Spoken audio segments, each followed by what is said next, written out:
Hello, I'm Chris McIntosh and I teach in the Informatics program at the University of Utah College of Nursing. I'm also adjunct faculty in the Biomedical Informatics program in the U of U School of Medicine. We will view computer science through the lens of nursing and healthcare informatics. The American Nurses Association has published the Nursing Informatics Scope and Standards of Practice. The Nursing Informatics Scope and Standards outlines much of the work that nurse informaticists engage in. I've searched for similar documents by other health professions, but I haven't found anything as comprehensive. If you're aware of any other similar documents, I'd like to hear about them. The part of that document I want to highlight here is the description of professional practice areas. There are 7 practice areas outlined. I don't think these practice areas are unique to nursing informatics, so I think these are broadly applicable to all those who work in informatics. These are the 7 areas outlined.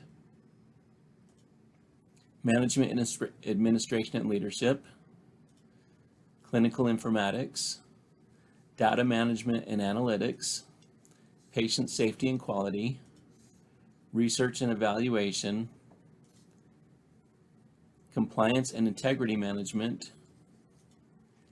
and Coordination, Consultation, Facilitation, and Integration. All of the courses in the Nursing Informatics program map to one or more of these practice areas. The same could be said for the Biomedical Informatics courses. These practice areas are a nice framework to think about the concepts that we'll be learning in this course. With a focus on computer science concepts, this course lays some of the foundations you'll need to work in the areas of clinical informatics and data management and analytics. Solutions are rarely created by lone individuals. As such, you will not only be exposed to computer programming concepts, but also concepts important for application development and service provision. You will learn how teams of individuals work together to develop applications and provide needed services. So this course will also touch on concepts relevant to management, administration, and leadership, and coordination, consultation, facilitation, and integration. While the Nursing Informatics Scope and Standards does a nice job outlining important areas of practice for informaticists, it does not operationalize how to do these things. However, the Nursing Informatics Scope and Standards does provide some pointers to useful concepts and resources, but it is also up to the student or practitioner to find the practices that will help accomplish the tasks at hand. One resource to help operationalize how to go about accomplishing the purposes of nursing informatics explicitly mentioned in the Nursing Informatics Scope and Standards is the Project Management Body of Knowledge. It's also called the PMBOK. It is created and maintained by an organization called Project Management Institute. Another set of resources not explicitly mentioned in the Nursing Informatics Scope and Standards, but seen extensively in software development and application delivery are lean agile methods. As you can see by the very wordy diagram on the right, there are many agile concepts and methods. We will touch on some of the most common in this course, since you will be likely to see some of those in informatics work settings. Project management is an independent discipline. Some individuals spend much of their careers being project managers. Some informaticists take on the formal project manager role. However, even if you don't become a formal project manager, there is great need in most work settings for people to become informal project managers. The discipline of project management has been around for a long time. It has many defined procedures and practices that are still updated today. It will be well worth your time to become familiar with formal project management. The nursing informatics students will take a semester-long course on project management, so we will only get a brief overview of project management in this course. But I will provide links to additional materials should anyone have an interest in understanding the field further. Many students are very interested in the things they need to know to get a job in informatics. Becoming familiar with the concepts of project management and conversant in the language associated with project management is a great way to prepare for future job interviews and develop some of the needed skills employers will be looking for. Lean Agile methods are a family of methods that have developed separately over time, but that are often used together in order to achieve the benefits many of the methods have to offer. Many of the individual methods have their own professional organizations that set standards and practices.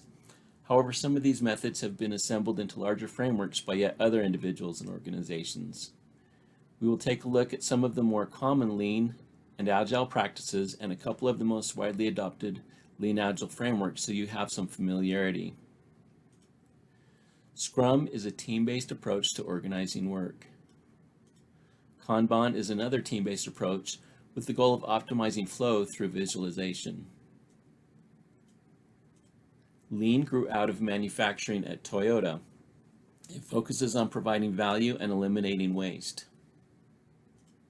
While many methods developed independently, a group came together at Snowbird, Utah in 2001 and wrote the Agile Manifesto to outline some common beliefs and goals. What is considered quote-unquote Agile has evolved over time, but the Agile Manifesto remains an organizing document. Scaled Agile Framework, also called SAFe, is an enterprise-level framework that brings together many Lean Agile concepts. It was first released in 2011. It was recently updated to version 6. It is the most widely adopted Agile framework. Disciplined Agile, abbreviated DA, is another Lean Agile framework created by Project Management Institute. As you can tell, there is a lot to understand about Lean Agile. I'll do my best to pick out some of the most salient points and point out the most important concepts. I'll go ahead and offer a brief comparison between traditional project management and Agile methods. These are mostly my current observations. My opinions may change in the future. Traditional project management has been around a long time. It seems to have a more defined set of procedures. The main maintainer of the standards for project management as a discipline is Project Management Institute. Having a main organizing body makes following the standard a bit simpler. Because project management has more defined processes, I find it a bit easier to learn as a student. Many of the processes in traditional project management are also done in Agile, but just in different roles. So learning traditional project management will help you understand Agile. You'll find many people are certified in both. Agile is an umbrella term for many procedures and practices. There are multiple governing bodies and developers. Sometimes Agile focuses a lot on values and principles instead of specific practices. It can take some effort to translate those values and principles into concrete actions in a particular situation. This makes learning Agile a bit more difficult. It can be difficult to find good, low-cost training in Agile. There are a lot of low-quality resources to sift through. In practical terms, I have found this results in many work settings using some elements of Agile, but it is often not a coordinated effort. This also translates into a lack of training in the work setting. I want to stress some points to keep in mind as we move forward. I have put most of the information about project management and Lean Agile methods in the optional materials section for each week. There are no quizzes or tests on the information about project management or Lean Agile methods. If you are busy or overloaded during any individual week, skip the information on project management or Lean Agile methods. Your priorities for this course in order should be 1. Weekly discussion boards, 2. Programming assignments, 3. Other readings and lecture material, 4. Optional material. Part of graduate school and part of becoming an informaticist is learning how to handle information. That applies to the systems you are learning to work with, but that also applies to yourself. Your working memory can only handle so much information at any given time. Your channel has limited bandwidth. You need to learn to manage your channel. This is the start of a journey to build long-term capability. I built my programming skills over time. I built my organizational skills over time. I built my knowledge base over time. The information in this course is a place to get started. It doesn't have to be mastered in one semester. Take note of it, then come back to it when you need it in the future. This course teaches material that will help you be an individual contributor like programming, but it also teaches concepts related to how to function as part of a team, a division, and an organization. The frameworks we're covering have elements that pertain to individuals, but also to teams, groups of teams, organizations, and entire enterprises. What do you personally want to learn about? Where do you personally need to develop? What do you think you might want to focus on in the future? One of the gaps I feel I had in my education was learning beyond what I could do as an individual.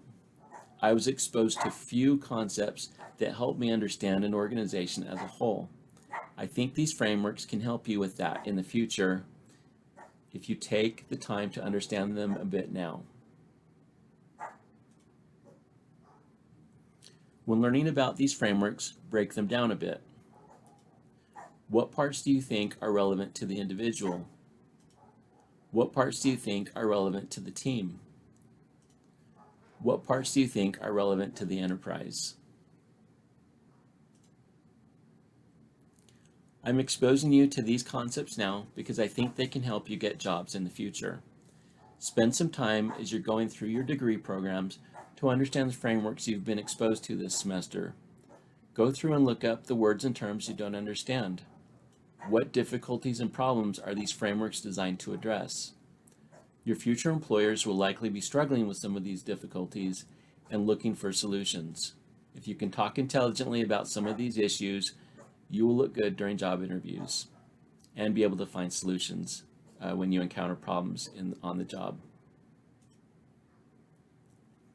What are the values, principles, and practices taught in these frameworks? Being able to talk intelligently about the values, principles, and practices addressed in these frameworks will also help you with job interviews and solving problems.